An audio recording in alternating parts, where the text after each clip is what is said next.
آپ ماشاءاللہ پڑھے لکھے افراد ہیں، ابھی جمعے کے بعد جا کے بسنت کو سرچ کیجئے، گوگل پر ہی سرچ کر لیں بسنت کی حقیقت کیا ہے، اتنا ہی لکھ لیں، میری بات پر نہ بھی رہیں تو آپ کو ایک چیز عام مل جائے گی کہ بسنت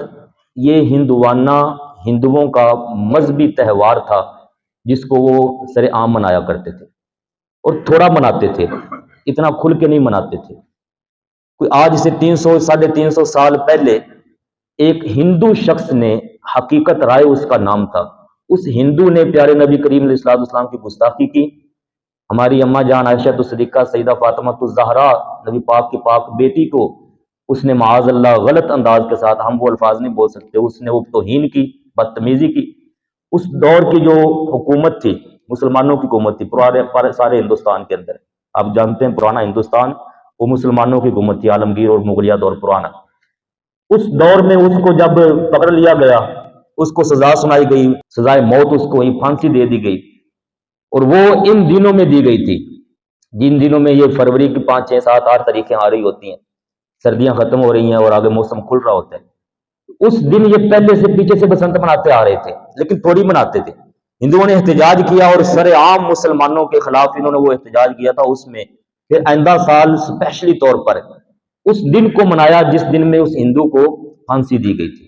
پہلے وہ ایک مذہبی تہوار بناتے تھے، پھر وہ آقا پاک کی شان اقدس کے ساتھ جوڑ کر گستاخی والے اس بندے کے نام کے ساتھ انہوں نے بسنت کو شروع کیا اور سر عام منانی شروع کر دی۔ اس کی حقیقت پڑھیے اور کیسے اس کو منظم بنا کر، حقیقت کو چھپا کر مسلمان کو کہا جا رہا ہے جناب کرو، اڑاؤ، پیچھے پابندی لگ گئی تھی، جاننے جا رہی تھی، اب ان کو پھر جناب رخصت دے دی گئی، کرو۔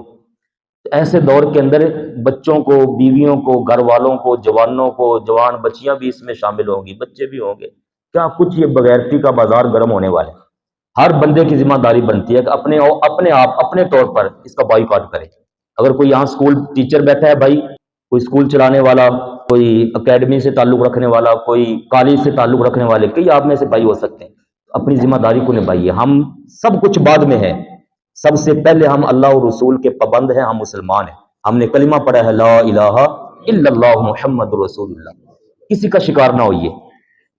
بالکل اپنے آپ کو محفوظ رکھیں، اپنی بچیوں کو محفوظ رکھیں، بچوں کو محفوظ رکھیں۔ اگر یہ دامن ہم سے چھوٹ گیا تو قبر حشر برباد ہو جائے گی ہماری، کہاں منہ دکھائیں گے ہم۔ جدید دور کی جاہلیت یہ ہے، فحشی، عریانی، بے حیائی۔ دعا کریں میرے پیارے بھائیو، اللہ تعالیٰ ہمیں اس سے محفوظ رکھے، ہماری بچیوں کو، نسلوں کو محفوظ رکھے۔